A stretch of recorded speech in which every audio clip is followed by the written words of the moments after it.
right, hello everybody, and welcome to Patriots First and Goal, the last Patriots First and Goal of the 2024 season and the first Patriots First and Goal of the 2025 year. I'm here, Alex Shane, with my good buddy Rich Hill, breaking down whatever the hell represented what I think wasn't actually a football season that the Patriots mercifully ended. It's over, Rich. First up, Happy New Year. How are you? How was your New Year's? I'm miserable, Alec. The Patriots won the dang game, and I have never been more livid about a victory than I am now. Why would they let Gerod Mayo coach their team to a win? They just messed them over for the next 5 years. Yeah, I mean, look, I have a lot of theories about all of this, which we can get into later on the podcast, and I can't really technically get mad at anybody on the organization because, like, I'm not going to get mad at the players for playing hard and trying to win a game, and I'm not going to get mad at a coaching staff for who needs to put kind of just game tape or resume stuff. I can't get mad at anybody. What I'm most mad at, you know what I'm mad at? I'm mad at Sean McDermott of the Buffalo Bills for seeing that Marcus Mariota was competent and pulling him for Mike White. And I think I saw at one point one of the Bills coaching assistants combing the stands at Foxboro for people in Bills jerseys going, hey, want to play a couple of snaps in the NFL? Get in there. We need someone to mess up. I don't blame the Bills either. Like, obviously costing the Patriots the first overall pick is a shrewd business move for their perspective. But yeah, I mean, I've never been so miserable after a Patriots win before in my life. Yeah. All right. Patriots first and goal here, Alec. First down. What the heck happened in the season finale here with the Patriots? Yeah, I mean, look, good for Joe Milton. I think he had a day against backups, but he looked great. He was fun to watch. I think he did enough to at least earn himself the number 2 spot in New England. Easily. And I'll be very curious to see teams come calling about him maybe later on in the offseason. I think a couple of people already have fielded some calls. I don't know how much his game tape against some backups is worth. I don't know if he suddenly found himself a starting position. I really doubt that, but I think he's done at least enough to be the backup quarterback in New England, and I imagine teams will ask about his availability in the offseason for a backup to like a Lamar Jackson type player maybe. Other than that, I can't think of a single thing worthwhile I'm taking away from this game because Josh Allen played literally one snap. He handed the ball off. But here's what's frustrating, Rich Hill. All season, all I've wanted to see was some decent pass protection, which they kind of got against the Bills. Not a ton of pre-snap penalties, which they kind of got against the Bills. A 100-yard receiver, which they got against the Bills. And a couple of really just nice drives, which they got against the Bills. And it all had the exact opposite effect of what it was supposed to have. One final kick in the pants while I'm down in 2024. But in terms of an actual analysis, like what can you really take away from this game? It was the Patriots against the Bills backups. Didn't mean anything. But mainly good for Joe Milton. It's the only thing I really have to say of substance about this one. Yeah, Joe Milton and Kayshon Boutte. Boutte was that 100-yard receiver. Obviously, it was not against the Bills' top unit or anything like that. But Boutte, he's shown the pieces. I think this isn't necessarily like what I was looking for, but we were talking about this from the preseasons. Like, all we want to have is one deep bomb from Joe Milton to Tyquan Thornton. Yeah. We got some of those, but it was to Boutte. And I'm happy with that. What I have always just wanted out of this season is the feeling that there are some pieces to build around. And despite the fact that this one crippled the Patriots draft pick, and that I know I'm being dramatic on this one, but going from 1st to 4th in a draft with multiple QB needy teams, we can talk about that next, was just a devastating destruction of their resources. But outside of that, what I am most hopeful for is the fact that I think Hunter Henry, I think Demario Douglas, I think Kayshon Boutte, I think Austin Hooper, if he returns, they already have Gibson and Stevenson. I think they have the pieces of an adequate offense here. If there is a good offensive coach, I think they still need a number 1 option in this offense. But with Boutte being able to be, even against backups, a 100-yard option, makes him a solid possible wide receiver 2 in his 3rd year in the NFL. You have Douglas, who's replicated his rookie year here, but also in a bad offensive system. You have 2 receivers that I think would be fine, maybe not elite, but they would be fine wide receiver 2s and 3s with a good offensive coaching staff. And so for Booty to come out here and have that good day against the Bills, I think is just very validating for what his potential is moving forward.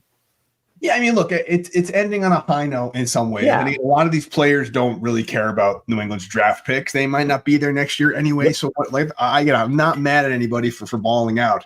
But yeah, your point about just again, it's not even that they needed the first overall picks. They can take Shedeur Sanders. But I think they could have easily moved that number 1 overall pick. And what I've been telling myself to kind of cope over the past week or so is that everything I was really despondent about was me prognosticating what possibly could be. There could very well be a situation where they have the number 1 overall pick and then they can't move it, which is also possibly problematic.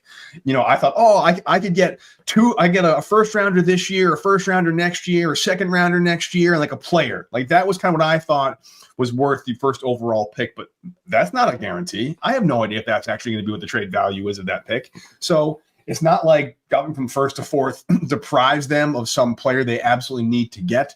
You imagine quarterbacks are going 1-2. The only person they might have missed out on now is Travis Hunter, but I'm not 100% sold on him as like the guy they'd pick anyway. Yeah. So it's not like Kelvin Banks won't be there at 4 or Campbell. So they're going to be okay with that 4th overall pick. But again, let's maybe talk about draft picks a little later on in the podcast. Anything want to talk about the particular game, Rich? I've really got nothing to really break down in terms of Bills backups screwing the Patriots. I know. Yeah, no, I don't think that there's any particular player that like really surprisingly. John Baker got his first catch of the year, which, season finale against the backups. I'll take that. I'll definitely take that over him not having any catches in his rookie year. But yeah, I don't think that there's any real player that stood out to me other than maybe Miles Battle. A little bit, just from having an awesome name, but he played like 18 snaps and he had 3 passes defended. That's a pretty great ratio right there. I know he was being hunted a little bit because he is the backup that was going in there. I think that they wanted to test and see what he could do. But he was targeted 6 times. He allowed 1 completion and had 3 passes broken up. I think that's a pretty good day for a backup quarterback out there. For sure. Good for him. Again, I wanted to get mad at the players for like celebrating the breakups, but of course, why wouldn't they celebrate the breakup? Yeah. I don't care. I'm not mad at the players for playing hard. You have to earn your money, and good for them. And again, it's not going to be that big of a deal. I've kind of calmed down a bit. We're on like a text thread, and I admitted to the text thread that I basically thought that the Patriots had sabotaged Drake May's entire career in the immediate aftermath of this win, excuse me. That's obviously not the case. Freudian slip. Yeah, seriously. They're going to be fine. I'm excited about the 4th overall pick. It's going to be a really interesting offseason. But let's officially put the 2024 season to bed on Second and Goal here. Before we get to Second and Goal, it's always brought to you by Prize Picks, which is the best place to get real money sports action with over 10 million members and billions of dollars in award winnings. Prize Picks has made daily fantasy sports accessible to all because you just pick more or less than at least 2 players for shot to win up to 1,000 times your cash. So run your game all postseason long with Prize Picks. Fantasy season's over, regular season's over, but it's the playoffs, and you can still play fantasy on Prize Picks. Don't miss out on the last few weeks of the season and the best place to win cash. Like I said, up to 1,000 times your money. Plus, Prize Picks now offers MasterCard for quick and easy deposits into your account, and it puts their members first. So all withdrawals are fast, safe, and secure. That means when your picks hit, you can get your money in as little as 15 minutes. So sign up today and get $50 instantly when you play just $5. No need to win to get that bonus. It is guaranteed. Playoff is happening on Saturday and Sunday. You can get your more or less picks in then and hopefully win some money as the Patriots start packing up and playing golf. So just download the app today and use code CLNS to get the $50 instantly when you play your first $5 lineup. Again, download the app today and use code CLNS to get $50 instantly when you play your first $5 lineup. Prize Picks, run your game. All right, Rich Hill, Second and Goal. Let's kind of talk about the 2024 season as a whole. They finished 4-13. I think we both had them finishing 4-13 in September. So they met expectations while simultaneously spectacularly failing to meet expectations. So it's a good proof positive. It's not just the result, it's how you get there that really matters. It's very ironic. I think that the Patriots, I think one of the worst things could have happened to the NFL in retrospect was that Patriots-Bengals game, because that cost the Bengals a playoff spot. The Bengals always beat the Chiefs in the playoffs. So that might have been the Chiefs' only chance to lose out in the three-peat was that Bengals team. So the Patriots screwed the Bengals out of a playoff spot. And then I think they set the bar a little higher than they maybe should have going into the season. And they almost lost. They almost beat the Seahawks. And then it all just kind of went to crap from there. But overall, I think I'm in much better spirits at the end of 2024 than it was at the end of 2023 when we were on here being like, what the hell are we going to do? We have no quarterback. We have a brand new head coach. I don't know anything that's going to happen. I think that the arrow is pointing up much more steeply than it was this time last year, at least in my opinion.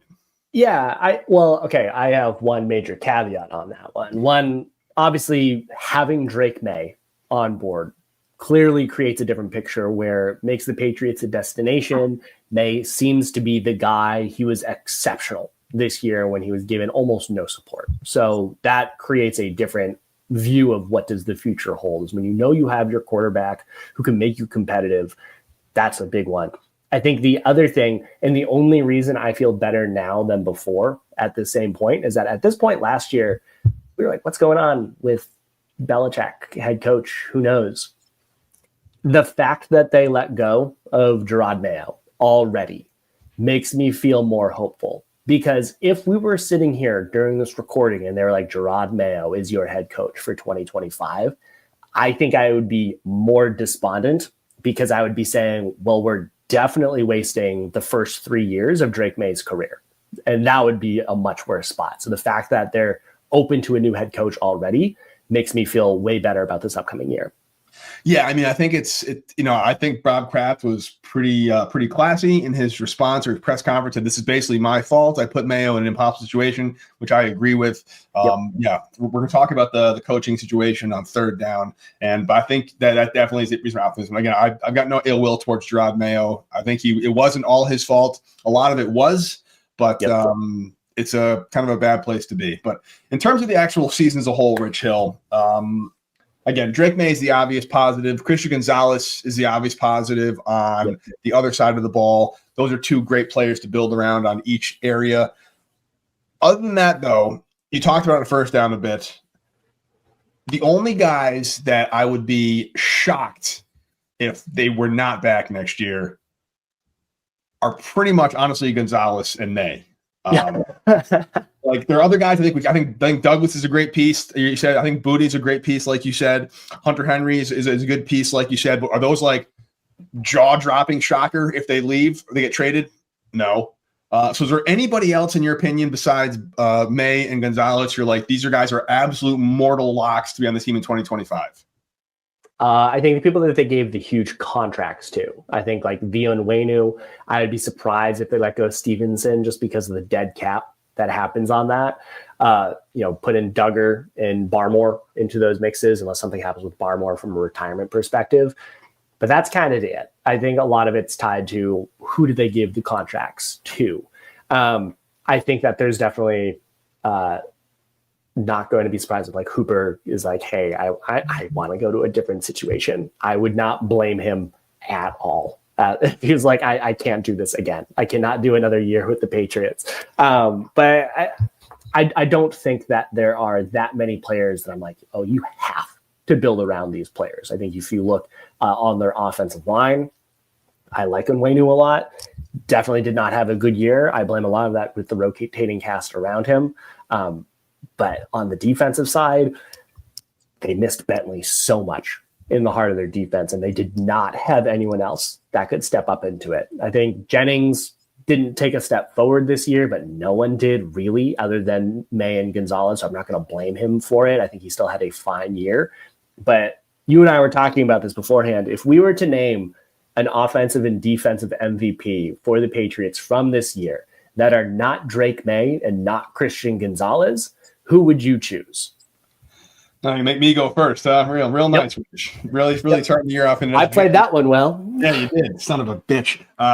Honestly, the only player I think who is consistently good for this team, not great, but consistently good and reliable, was Antonio Gibson. always making plays. He didn't break any games open. It's not like they won games because of him, but he was not ever, I don't think he had any pre-snap penalties. I don't think I called for any hold. He was just a consistent, rock-solid player who was exactly the player I think they brought him in to be. He lived up to expectations perfectly. And where the receiving core was kind of tied to Drake May in the offensive line, and the running game was trying to do the offensive line, I think Antonio Gibson still found ways to make plays. He didn't have any fumbling problems, and he should have gotten the start, like Gerod Mayo said he would. He didn't, but I think the only other really rock-solid, consistent player that wasn't Drake May was Antonio Gibson, so it's going to be him for me on the offense. Yeah, for me on the offensive side, I got to go with Hunter Henry. He was a consistent engine, whether it was Jacoby Brissett. He had his 100-yard game back in week 2 against the Seahawks, had 109 yards there. Was someone that became a good safety blanket when Drake May took over, had 92 yards with the Jaguars. I guess that's also when Jacoby Brissett was coming back as well, but had just like a good, reliable, led the team in targets, even though he didn't really play much over the last 2 weeks of the year.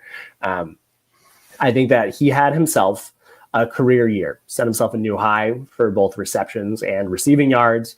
Didn't get the touchdowns, but neither did the Patriots. So I don't really blame him for that one. I'd say that he's someone that, he's getting up there in age. He's under contract. I think that he's going to be a reliable piece moving forward. If there is any other player on this roster that I'm like, this was their production, and you told me that at the beginning of the year, I'd be like, that was a strong year for them. 674 yards and 2 touchdowns for Hunter Henry. I'd be like, that was a strong year for Hunter Henry. And he did that. I think everyone else, you can put Booty in that one, but I don't think he necessarily had the consistency you were looking for. Henry is the one that exceeded expectations for me. Only one outside of Drake May on my mind on offense. Yeah, he was basically their leading receiver, if I'm not mistaken. Yep. And did anybody score more than 2 touchdowns for the Patriots on the whole? Douglas had 3, Booty had 3, Hooper had 3. Basically, because of the last week. Basically, yep. All right. That's a thing. That's 3 it. touchdowns. 3 touchdowns. Only 20 short of Randy Moss's record. All right. Yeah, look, I think Henry's been great. I think he's been the only really lone reliable option. And the fact that, he's not a number 1 receiver by any stretch of the imagination. And the fact that he stepped into that role and didn't complain once, I think goes a long way. I'm pretty sure he'll be back next year. Again, it won't be like a shocker if they trade him, but I think we'll be back next year. He's another piece to build around. Tyrus, defensive MVP, that is a very, very tough one. Woof. Because, again, I'm trying to think of a big play that was made outside of a Gonzalez interception, and there's really nothing. I had to come up with some top plays this year, which I'm really not looking forward to. I think I'm going to have to go on just the potential that this guy showed and where I think he's going in the team in terms of how he played and what he did. It's not like he broke the game open this year, but I'm very impressed with Barth and Mike Kadlick and what he's done. Mm-hmm. Again, I don't think he's some kind of defensive juggernaut in 2024, but he made some good plays. He had an interception to Josh Allen. He's a good piece to build around. I like where he's going with the team. I think he fits in really well in certain defensive schemes. He can play all over the line. He can play close to the line. He can play deeper in the secondary. I think he's a good safety. When Duggar was struggling or when he was out, Mapu stepped in. So not only for his ability, what he flashed, but his future potential as well, I will kind of hedge my bets and take Mapu as my defensive MVP, although I'm not overly bullish on that. Yeah, I'll take that.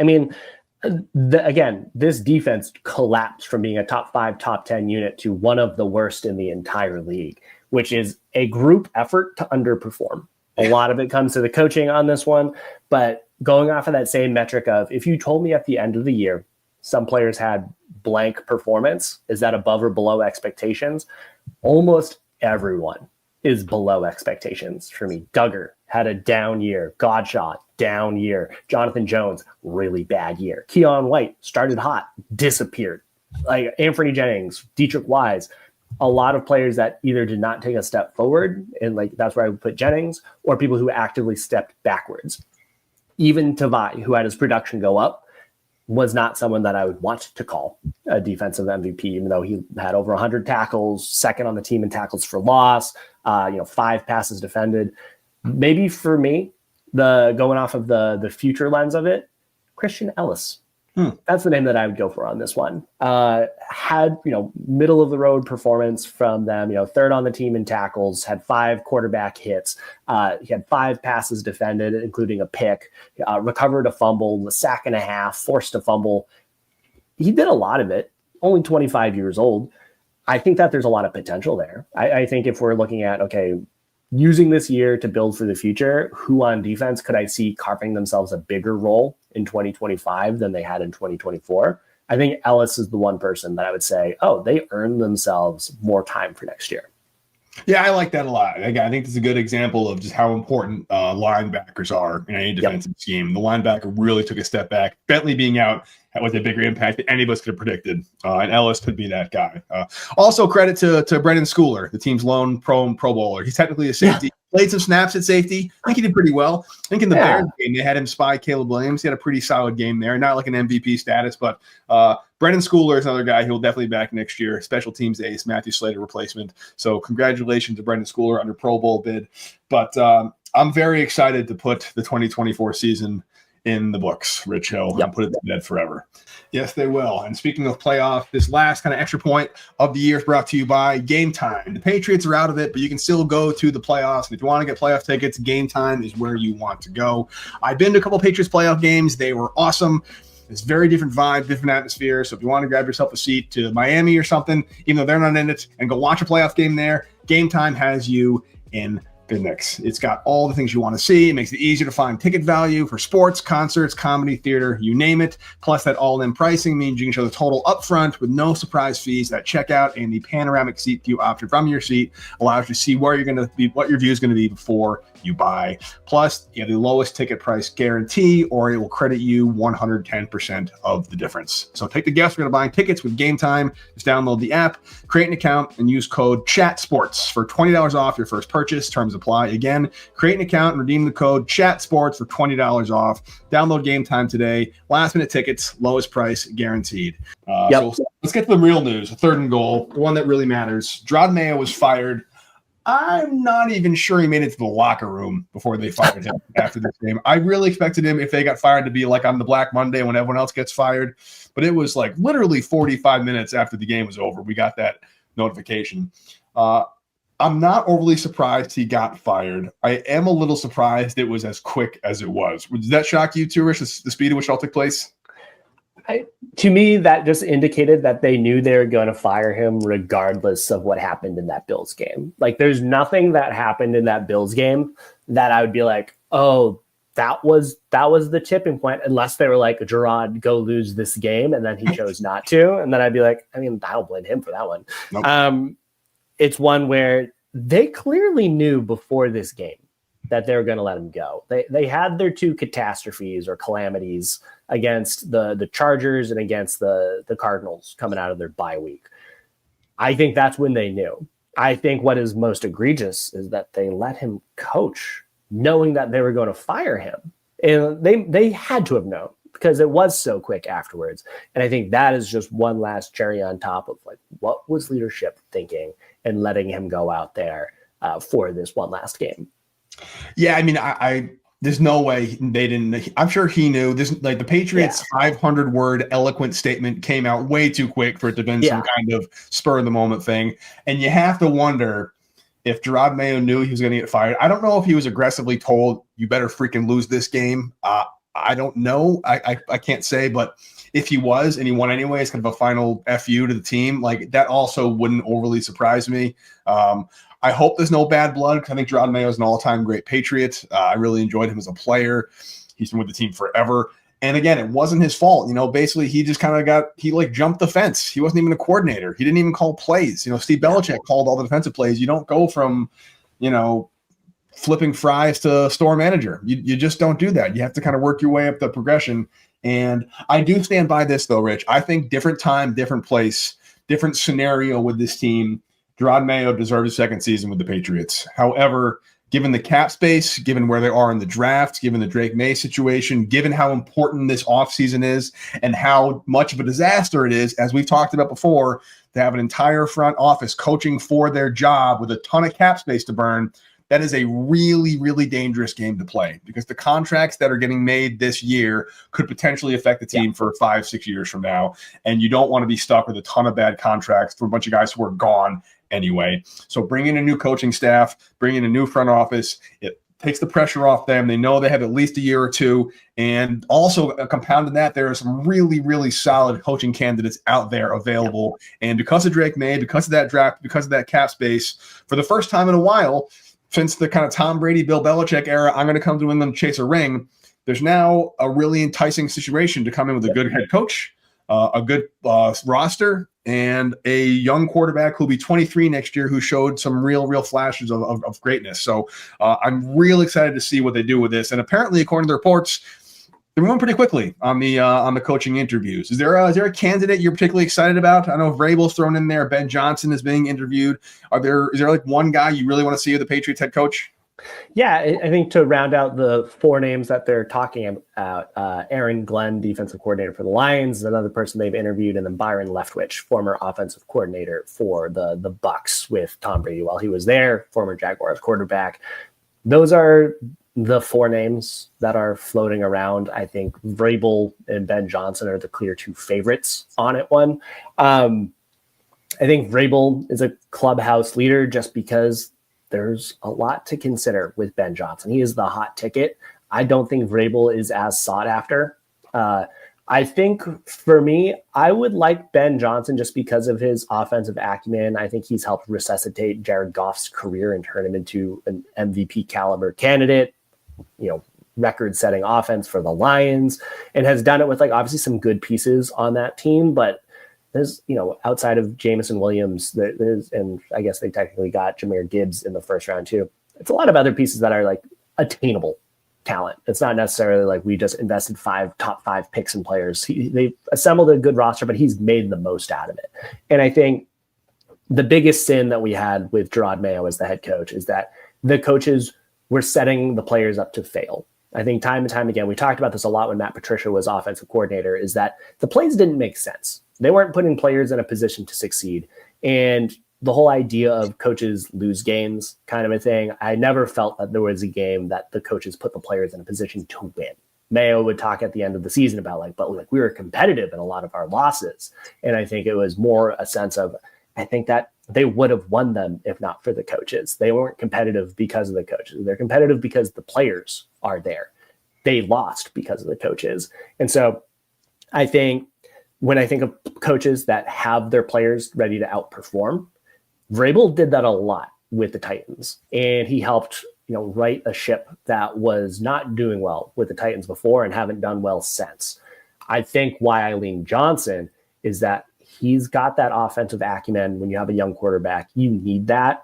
And when I look at Vrabel's track record, he had, one coach of the year, had 2 good seasons. There's also a lot of mediocrity and worse with that team. So outside of his familiarity with New England, I don't see there being he's a clear-cut good candidate to be head coach. Yeah, I mean, it seems that Vrabel wants the job with the Patriots. Yeah. All signs point to that. I think Ben Johnson, I don't have anything saying that Ben Johnson also wants the job with the Patriots. I think Ben Johnson will get to pick wherever the heck he wants to go. Exactly. I think he's the number 1 draft pick out of the coaches right now. So wherever he wants to go, he'll probably go. I imagine if the Patriots, if Ben Johnson wanted the Patriots, they'd probably take him. I don't know. But I don't think Mike Vrabel is going to be some kind of disaster. I think he'd be a good coach there. What I like about Mike Vrabel is we've seen it all the time, Rich. Being a coordinator and being a head coach are very, very different jobs. Yeah. And a lot of times coordinators just can't quite hack what it takes to be a head coach. See Josh McDaniels, and the number of times he's just flamed out. He's a great offensive coordinator, terrible head coach. And so there is that risk with the Ben Johnson, who hasn't, to my knowledge, head coached anywhere, college or pro. So there's a lot of unknowns surrounding Ben Johnson. Mike Vrabel knows what it takes to be a head coach, and he was successful. I think he went pretty far with Ryan Tannehill at quarterback. Yep. So that speaks very highly of what he's able to do. I'm personally not leaning one way or another. I'd like to see either one of these two. What's really going to be curious for me is who they bring in underneath them. Exactly. And what kind of what kind of staff they establish. I don't know who's going to come with Ben Johnson, but Vrabel seems to have some people already involved. I'd love to see Robert Saleh, a defensive coordinator for the Patriots. I think that would be a great pick. I wanted Brian Daboll for the offensive coordinator for the Patriots, but the Giants are keeping him. So if it is Vrabel, I think who they're bringing as OC is a real big factor. Hey, maybe it is Josh McDaniels. Maybe he comes back for like a fifth stint with the team. You never know. Yeah, I mean, the one hesitancy that made me be like, oh, I don't actually want Vrabel is the rumored offensive coordinator that is going with him. It's Cleveland Browns tight end coach Tommy Rees, former quarterback for Notre Dame. And it's one of those situations where I'm like, I don't know, maybe Rees can shock us all and be a great offensive coordinator. But you look at that Browns offense, and there's no world I want anyone who's been a part of it. In the same way that you saw Alex Van Pelt, and I was like, I don't want anything to do with them at the start of the year. They got worse. And I don't want the tight end coach of that team calling the Patriots offensive plays. It feels like what I would want at those coordinator roles are people who have a proven track record of doing things well, and also a proven track record of leadership should they go with a more inexperienced head coach. You know, if they go with, Ben Johnson, I want the coordinators to be former head coaches that can give him the support at the offensive and defensive coordinator position. If they go with Vrabel, I want someone who has a proven track record or like has upshot, that's someone who's, been a part of good offenses, right? I want them to get the Keenan McCardell out of the Vikings, let him call the plays, going from wide receiver coach to offensive coordinator. Give me some of the people who have been around creativity and innovation, because the Patriots have been living in the Stone Age on offense, even while Belichick was here.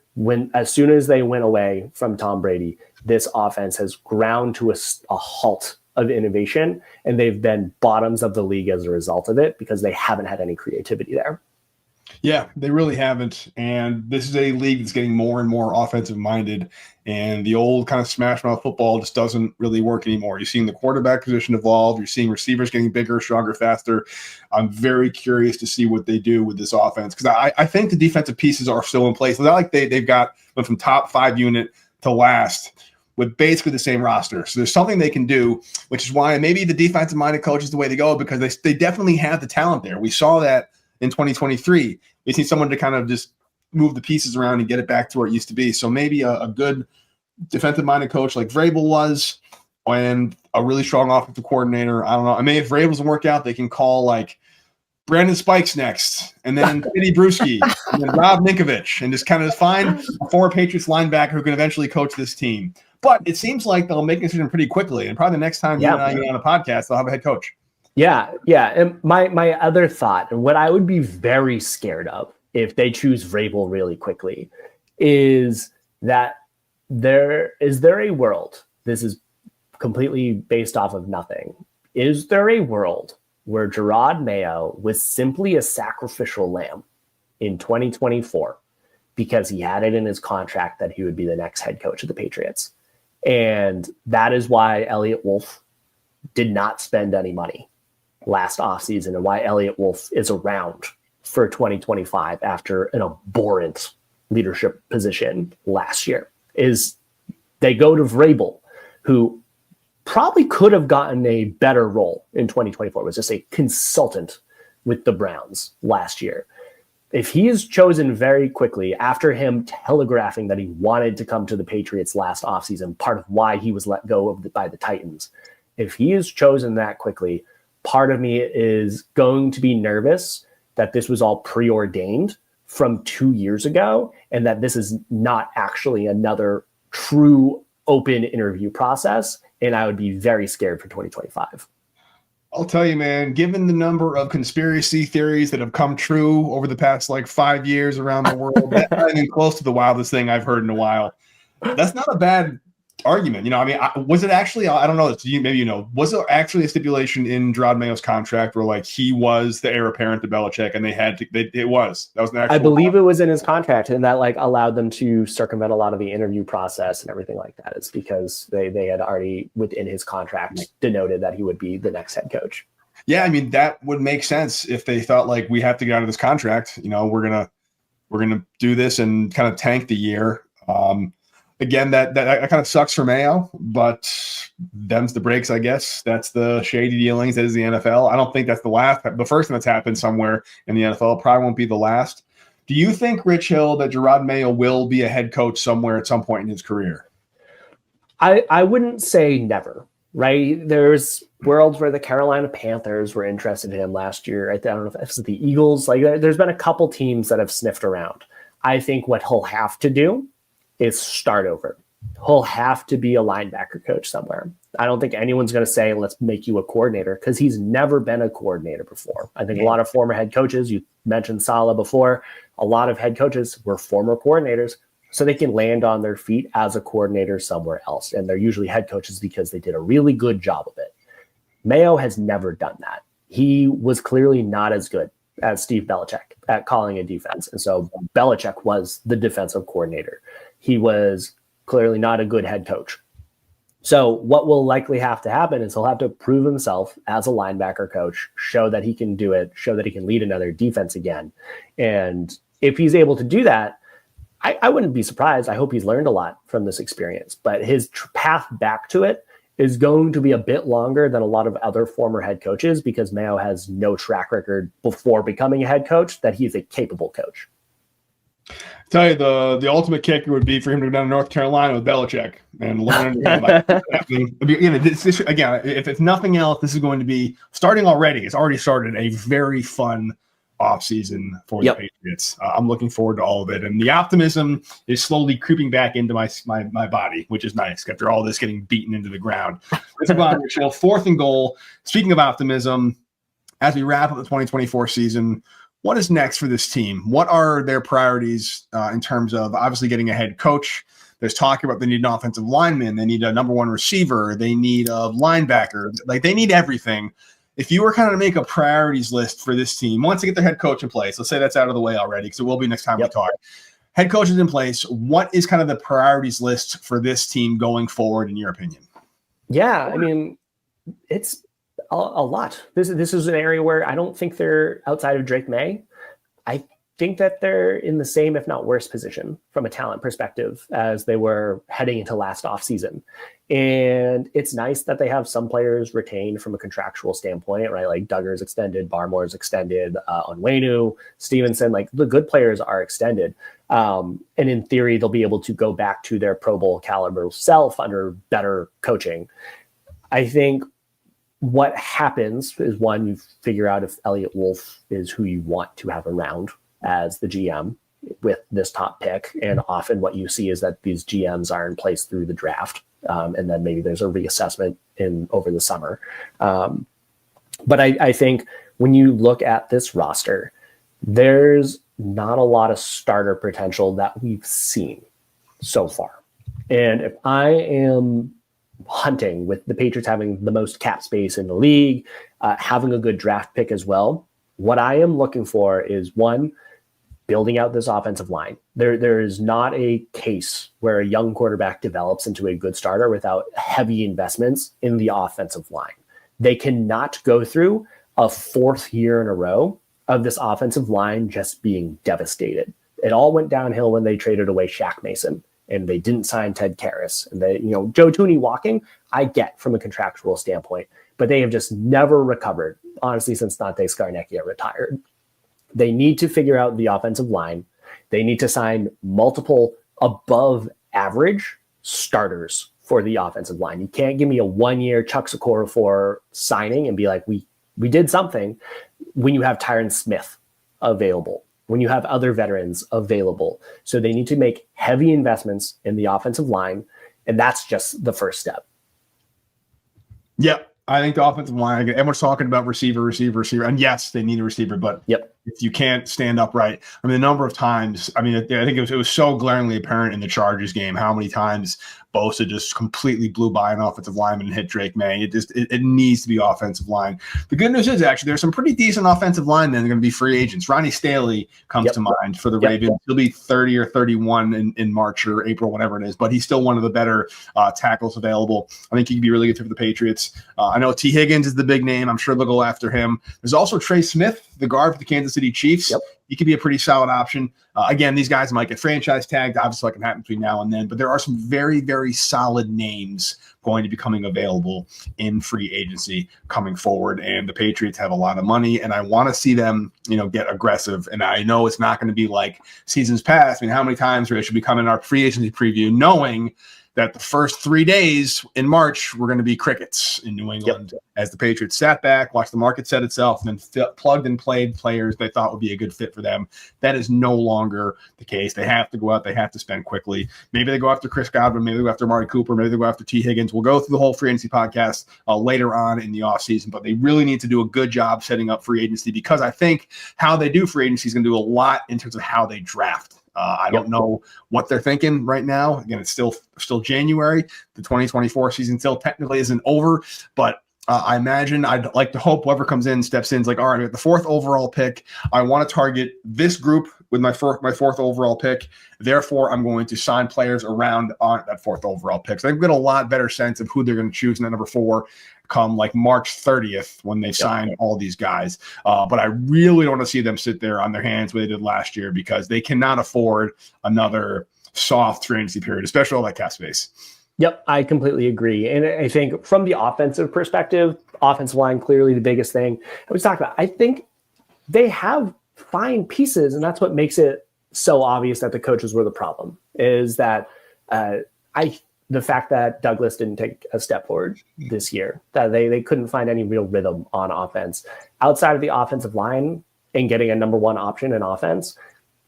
I don't know. Obviously, there's lots of room for improvement for depth, competition, etc. I think if they get a true number 1, the trickle-down effect of everyone else getting better matchups, I think will really play out. I think that they have some good pieces, but you can't have Booty going up against a number 1 defender, but have him go against a number 2.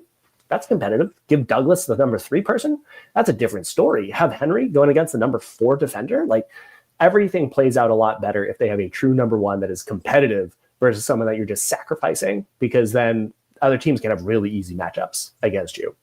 I think where there truly has to be a bigger improvement is on the defensive side of the ball. And I think their inability to stop the run was awful this past year. They missed Barmore a lot. I think they need to proceed as if he might not be available. Obviously, you would like for him to be there, but I think Godshaw underperformed this year. I think that the players on the edge underperformed this year. They missed having Bentley in the middle. I know I mentioned Christian Ellis as being someone I'd like for them to build around a little bit more next year. But I think that their defensive front 7 is an area that they need to really invest in, and both from a schematic standpoint as well as a talent perspective. Lots of work to do. And luckily for me, I'm not a coach, so I can just sit here and watch it happen. It should be a lot of fun, though, Rich. Well, that's kind of all I have for this. Anything you want to chat about in terms of the season that was? Nope. Well, see what happens over the next week or two as the good teams are playing in the playoffs. But the Patriots will likely make a coaching decision sooner rather than later, just to make sure they get their guy. Speaking of predictions, Rich Hill, last one I'm going to have you make. Way too early. Way too early. But if you had to guess right now, we'll go prize pick style. The Patriots finished 4-13 in 2024. They go more or less than that in 2025. 6 wins in 2025, 8 wins. Where do you see this team landing in 2025 based on absolutely nothing so far? I think more. I would be surprised if they don't hit 6 wins next year. They have a very easy schedule relative to what it was this year. And I think some of the matchups are favorable. Their 17th game is against the Giants, which is a lot better for them from a matchup perspective. And so I would be surprised that better coaching, easier schedule doesn't play to their favor next year. Any chance they make the playoffs? I'll never say never, right? There's always some team that goes, from the outside in. And again, I don't think they're that far away, right? What have we talked about on this podcast for the past 4 years is that under Belichick, it has always been they have an elite defense. If their offense is just average, they're a playoff team. If they have a top 10 offense, they're a contender. And any world where this defense, which was good 1 year ago, can return back to that level with Drake May on offense, leading an improved unit with better offensive coaches and scheme, absolutely. I don't think that this team is as far away as as it looked this year, I think that they have players and everyone underperformed. And I put that on the coaches. And so a coaching change, I think, goes a long way to bringing this team back to the fringe of the playoffs. Not only that, I think they're in much better shape than the Jets or the Dolphins right now. And you look at other teams around the AFC, the Steelers are in real flux, even though they won 10 wins this year. I'll take them over the Browns. The Bengals didn't make the playoffs. I think they're better off than the Jaguars and the Titans. The Broncos are looking pretty good with Bro Nix. I think the Vegas Raiders are an absolute mess. So that's a handful of teams that I think I'm in much better shape than if I'm the Patriots. And, they're probably not going to win the division as long as Josh Allen is in there. Yeah. We're all too familiar with one team dominating the division for years and years and years, so we can't complain too much. But this guy, I think the Patriots, with the right coaching and the right offseason, I think they can definitely be a wild card team in 2020. Yeah, totally. And you see teams like the Broncos making it in. I don't think that the Broncos are notably better than the Patriots. And so I think that the right coaching, team can be competitive. Will they be in the upper echelon? I think they got a little ways to go before they get there. But I think that they have the right pieces, and I'm way more excited about the prospects of this upcoming year than I was heading into this past year when it felt like it wasn't a true, real opportunity to be competitive. Yes, I think this was year one of another rebuild, and it may not have gone as smoothly or as rapidly as we all would have liked, but I think we moved forward in the rebuild, and maybe in 2027 there's a chance they'll be real contenders. But let's just be competitive in 2025 and let the chips fall where they may. Yep. Well, Alec, hopefully we'll be breaking down who the new head coach is next time. Do you have any final thoughts of the 2024 NFL season? Just one, Rich. ABC. Anybody but the Chiefs in the Super Bowl. Yes. Honestly, I'm even hoping for the Ravens. I think I would love Lamar Jackson to get MVP and win the title. Until next time, Alec, you have a good one. You too, buddy. See you.